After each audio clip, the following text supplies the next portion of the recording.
நிலாவை இப்படி தரைக்குறைவா வானதி அண்ணன் பேசுனதை பல்லவனால ஏத்துக்கிறவே முடியல. காலேஜ் முடிச்சு வீட்டுல இருந்து உட்காராரு. ரொம்ப கோவம் வருது. அங்க இருக்கிற கதவுல பார்த்தா கையை வச்சு நங்கு நங்குன்னு அவர் பாட்டு குத்துறாரு. வெளியில பார்த்தா நடேசன் உட்காந்துருக்காரு. என்ன உள்ள ஒரே சத்தமா கேக்குது, எது இடிஞ்சிடிஞ்சு விழுந்துருச்சா அப்படின்னு சொல்லி வேகமா பார்த்தா நடேசன் எந்திரிச்சு உள்ள போறாரு. இங்க பல்லவன் பார்த்தா கோவத்துல கதவை போட்டு போட்டு கையை வச்சு குத்து குத்துன்னு குத்திக்கிட்டு இருக்காரு.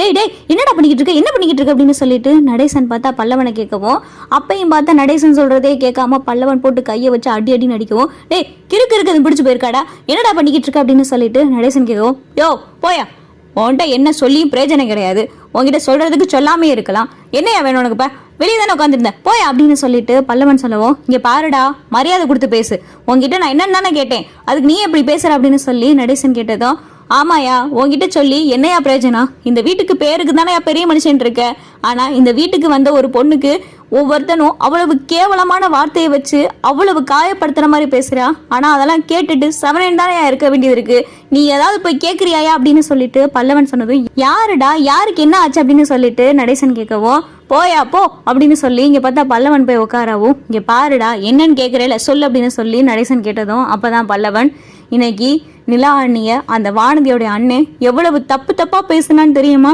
5 ஆம்பளைங்க மத்தியில இவ இருக்கானா, அப்ப இவ லேசிலப்பட்டவளான்னு வார்த்தைக்கு வார்த்தை அண்ணி அவ்வளவு தப்பு தப்பா பேசுனியா, இதை கேட்டுட்டு என்னால சும்மாவே இருக்க முடியல, நீ எதையாவது கேட்கறியாயா, இந்த வீட்டுக்கு வந்திருக்க ஒரு பொண்ணை இப்படி அசிங்கப்படுத்துற மாதிரி ஒவ்வொருத்தனும் பேசிக்கிட்டு இருக்கா, ஆனா நீ எதையாவது உருப்படியா கேட்டிருக்கேயா, அதானே நீ உருப்படியா இருந்தா அவங்களாம் ஏன் அப்படி பேச போறாங்க அப்படின்னு சொல்லி பல்லவன் கேட்டதும் நடேசனுக்கு பார்த்து அப்படியே மனசெல்லாம் கொதிக்க ஆரம்பிக்குது.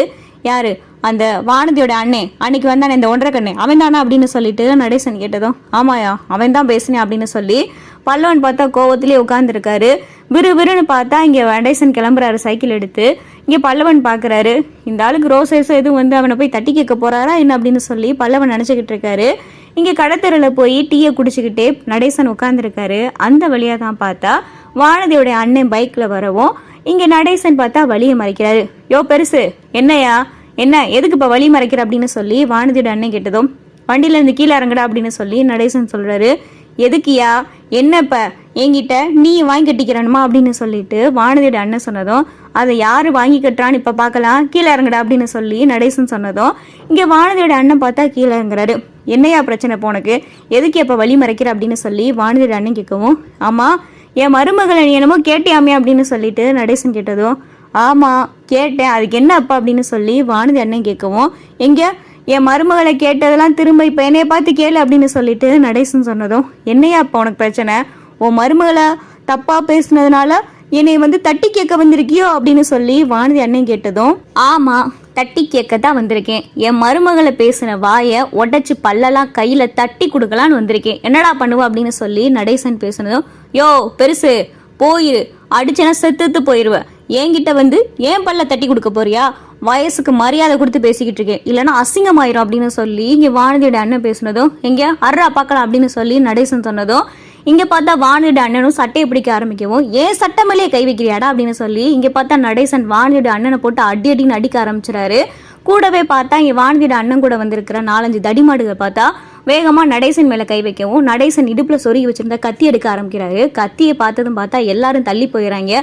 வாங்கடா வாங்க, எவனாதான்னு வாங்கடா, குத்திட்டு ஒரே சொருகுதான், ஏற்கனவே ஜெயிலுக்கு போனவன் தான், எனக்கு ஜெயிலும் புதுசு கிடையாது கொலையும் புதுசு கிடையாது, ஏற்கனவே ஒரு கொலை பண்ணியிருக்கேன், இதெல்லாம் உங்களுக்கு தெரியுமாடா, வாங்கடா எவனா இருந்தாலும் வாங்கடா, இங்கே பாருடா 1.5 கண்ணு மாதிரி வச்சிருக்கியே அந்த திருட்டு மொழி, நல்லா கேட்டுக்க, இனிமேலு என் மருமவளை பத்தி ஏதாவது தப்பா பேசுனேன்னு சொல்லி என் காதுக்கு வந்துச்சுன்னு வை, இப்ப எடுத்து காட்டின கத்திய வந்து ஒரே சொருகிருவேன், அப்புறம் பரலோகத்துல போய் தான் பேசுற மாதிரி இருக்கும் அப்படின்னு சொல்லிட்டு நடேசன் பேசுனதும் இங்க வானதி அண்ணனுக்கு பார்த்தா பயமாயிருது. வானதி அண்ணனுக்கு அடியும் பட்டிருக்கு, தகராறுல பார்த்தா தலையில காயமாயிருக்கு. பல்லவன் நடேசன் பின்னாடியே ஓடி வந்து பாக்குறாரு. இங்க நடேசன் பேசுனது, நடேசன் வானதியோட அண்ணனை போட்டு அடிச்சது, கத்தியை காட்டி மிரட்டினது எல்லாத்தையும் பல்லவன் பார்த்துட்டு நிக்கிறாரு. இப்பயாவது இந்த ஆளுக்கு புத்தி வந்துச்சு அப்படின்னு சொல்லி பல்லவன் மனசுக்குள்ள நினைச்சுக்கிட்டு இருக்காரு. இங்க காயத்தோட பார்த்தா வானதியோட அண்ணன் வீட்டுக்கு வரவும் வானதி அம்மா பார்த்துட்டு, ஏய் என்னடா இது தலையில எல்லாம் காயமா இருக்கு, என்னடா என்ன ஆச்சு அப்படின்னு சொல்லி வானதி அம்மா கேட்கவும், மா அந்த அந்த வீட்டில் இருக்காரு ஒரு பெருசு, அந்த ஆள் நீ அடிச்சிட்டாமா அப்படின்னு சொல்லி வானதியோட அண்ணன் சொல்லவும், யாருடா அப்படின்னு சொல்லி வானதி அம்மா கேட்கவும், வேற யாரு, இந்தா அந்த மெக்கானிக் கடைக்காரர் இருக்கால, அந்த மெக்கானிக் கடைக்காரனோட அப்பன், அவன் எனக்கு என்ன பண்ணான்னு தெரிஞ்சேம்மா, என்னைய கத்தியை வச்சு குத்து தெரிஞ்சான். இந்நேரம் நான் செத்தே போயிருப்பேன். நல்ல விலைக்கு அங்கே இருந்த ஆட்களாம் தடுக்க போய் நான் தப்பிச்சேன் தெரியுமா. இப்படி ஒரு கொலகார குடும்பத்தில் போய் இவ போகணும்னு நினைக்கிறாளே, இவளுடைய புத்தியெல்லாம் என்னம்மா பண்ணுறது அப்படின்னு சொல்லி வானதியோட அண்ணன் சொன்னதும், அப்போதான் வானதி, என்ன சொல்கிற, உன்னையே கத்தி எடுத்து குத்த வந்தாரா அப்படின்னு சொல்லி வானதி கேட்கவும், நானே பொய்யா சொல்கிறேன், போய் முக்கில் இருக்கிற கடத்தெருவில் போய் விசாரிச்சு பாரு, என் ஃப்ரெண்டே கிட்ட கேட்டு பாரு, அந்த ஆள் என்னை கத்தி எடுத்து குத்த வந்தாரா இல்லையான்னு உனக்கு தெரியும். அது மட்டும் இல்லாமல் இங்கே பாரு காயம், இதெல்லாம் எப்படி வந்துச்சு, அந்த ஆள் அடித்ததுனால தான் வந்துச்சு அப்படின்னு சொல்லி இங்கே வானதியோட அண்ணன் சொன்னதும், ஏன் நீ எதுவுமே பண்ணலையா, நீ எதுவுமே பண்ணாமையா அவங்க வந்து உன்னை அடிச்சாங்க அப்படின்னு சொல்லி வானதி கேட்கவும், பாருமா பாரு, நான் கத்தியில குத்து வாங்கி சாக போற நிலைமையில கடந்தாலும் கூட அவ எப்படி பாருமா அந்த வீட்டுக்கு சப்போர்ட் பண்ணி பேசிக்கிட்டு இருக்கா அப்படின்னு சொல்லி வானதியோட அண்ணன் சொன்னதும், ஏய் உனக்கு என்னடி புத்தி எதுவும் கெட்டு போயிருக்கா, பாரு உன் அண்ணனை கத்தியால குத்த போயிருக்காங்க, இப்படி அடிச்சிருக்காங்க, அந்த குடும்பத்துல போய் வாக்கப்படன்னு நினைக்கிறேடி. இங்க பாரு வானதி, எல்லாத்தையும் இத்தோட முடிச்சுக்கலாம், உனக்கு அவனு வேணவே வேணாம், நான் அப்பா கிட்ட சொல்லி ஒரு நல்ல மாப்பிள்ளையா ஏற்பாடு பண்ண சொல்றேன், நாங்க பாக்குற மாப்பிள்ளைய கட்டிக்கிட்டு நீ போய் நல்லபடியா சந்தோஷமா வாழ்ற வழியை மட்டும் பாரு, அந்த பையனை மறந்துடு வானதி அப்படின்னு சொல்லி வானதியோட அம்மா சொன்னதும், இங்க வானதி பார்த்தா இங்க கத்தி எடுத்து குத்த வந்து சொன்னதெல்லாம் கேட்டதுமே என்ன பண்றதுனே தெரியல. வானதி பாண்டிக்கு ஃபோன் பண்ணுவோமா வேணாமான்னு சொல்லி யோசிச்சுக்கிட்டே இருக்காங்க. சும்மாவே அவன் நம்மளை வெடுக்குன்னு பேசுவான், இப்ப வேற ஃபோன் பண்ணி இந்த மாதிரி கத்தி எடுத்து உங்க அப்பா குத்த வந்தான்னு சொன்னா அதென்ன நம்பவா போறான், மறுபடியும் நம்மள தான் ஏதாவது சொல்லுவான், இவனுக்கு ஃபோன் பண்றதுக்கு ஃபோன் பண்ணாமே இருக்கலாம் அப்படின்னு சொல்லி வானதி நினைச்சுக்கிட்டு இருக்காங்க. வீட்டுக்கு நடேசன் வந்துறாரு, பல்லவனும் வீட்டுல இருக்காரு, சேரன் சோழன் பாண்டியன் நிலா எல்லாரும் வீட்டுல இருக்காங்க. அப்பதான் நிலா கிட்ட பல்லவன், அண்ணி நீங்க ஓகே தானே அப்படின்னு சொல்லி பல்லவன் கேட்கவும், நான் ஓகே தான் பல்லவா, ஏன் என்ன அப்படின்னு சொல்லி நிலா கேட்கவும், இல்ல அண்ணி காலையில அந்த வானதி அண்ணன் உங்களை அப்படி பேசுனதும் உங்களுக்கு மனசு கஷ்டமா இல்லையா அப்படின்னு சொல்லி பல்லவன் கேட்கவும், அதெல்லாம் எதுக்கு கஷ்டப்படணும், ரோட்ல போறவங்க 1000 பேசுவாங்க, 1000ஐயும் நம்ம காதுல வாங்கிட்டு இருந்தா நம்ம வேலை எப்படி நடக்கும், அதெல்லாம் அப்படி இந்த காதுல வாங்கி இந்த காதுல விட்டுட்டு போயிடணும். ஏண்டா நீ எதுவும் மனசுல வச்சுட்டு அவங்கிட்ட போய் எதுவும் சண்டை போட்டியா அப்படின்னு சொல்லி நிலா கேட்கவும், சேச்சே நான்லாம் போய் சண்டை போடலையே அப்படின்னு சொல்லி பல்லவன் சிரிச்சுக்கிட்டே சொல்லவும், நீ போய் சண்டை போடலைன்னா அப்ப யாரு போய் சண்டை போட்டா அப்படின்னு சொல்லி நிலா கேட்கவும், வேற யாரு, வெளியில உட்காந்துருக்காருல இந்த வீட்டு பெரிய மனுஷன், அவர் தான் போய் சண்டை போட்டார் அப்படின்னு சொல்லி பல்லவன் சொல்லவும், அவர் ஏண்டா போனாரு அப்படின்னு சொல்லி நிலா கேட்கவும், ஆமா அண்ணி நான் வீட்டில் வந்து ரொம்ப கோவத்தில் உட்காந்துருந்தேன், என்கிட்ட என்னன்னு கேட்டுக்கிட்டே இருந்தாரு, நானும் சொல்லிட்டேன், உடனே விறுவிறுன்னு போய் அவனை போட்டு அடின்னு அடிச்சு கத்தியை காட்டி மிரட்டி, இனிமேல் என் மருமா பக்கம் வந்த உனக்கு அவ்வளவுதான்டான்னு சொல்லி மிரட்டிட்டாரு. நானே பார்த்தா அப்படியே ஆச்சரியப்பட்டுட்டேன். பரவாயில்ல, இப்பயாவது இந்த வீட்டு பெரிய மனுஷன் மாதிரி நடந்துகிட்டாரே, அந்த விதத்துல சந்தோஷம். இந்த வீட்டு மருமகன் நீங்க, உங்களை ஒருத்தன் தப்பா பேசிட்டா அப்ப இந்த வீட்டுல இருக்கிறவங்க பெரியவங்க போய் தானே தட்டி கேட்கணும். அப்ப இந்த விஷயத்துல அவர் கரெக்டா தானே இருந்திருக்காரு.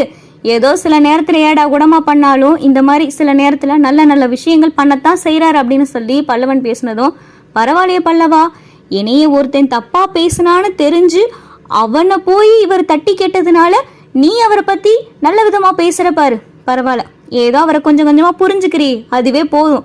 ஆனா அவனை போய் அடிச்சிருக்கலாம் கூடாது, இதுல ஏதாவது பிரச்சனை வந்துடாதே அப்படின்னு சொல்லிட்டு நிலா கேட்டதும், அண்ணி என்ன பிரச்சனை வந்தாலும் பாத்துக்கலாம், அவன் சும்மாவா பேசுனா, எவ்வளவு பேசுனா, எனக்கே அவ்வளவு கோவம் வந்துச்சு, எனக்கு வந்த அந்த கோவத்துக்கு அவனை அங்கனே கொண்டு போட்டிருப்பேன், சரின்னு சொல்லி நீங்க கூட்டிட்டு வந்ததுனால அமைதியா இருந்தேன். இப்ப ஏதோ அவர் போய் அடிச்சு தட்டி கேட்டிருக்காருல, அது ஏதோ கொஞ்சம் பார்க்கையில கொஞ்சம் ஏதோ எனக்கு கோவம்லாம் குறைஞ்சிருக்கு அப்படின்னு சொல்லி பல்லவன் சொல்லிக்கிட்டு இருக்காரு. இந்த வீடியோ உங்களுக்கு பிடிச்சிருந்தா லைக் பண்ணுங்க, ஷேர் பண்ணுங்க, மறக்காம நம்ம சேனலை சப்ஸ்கிரைப் பண்ணுங்க.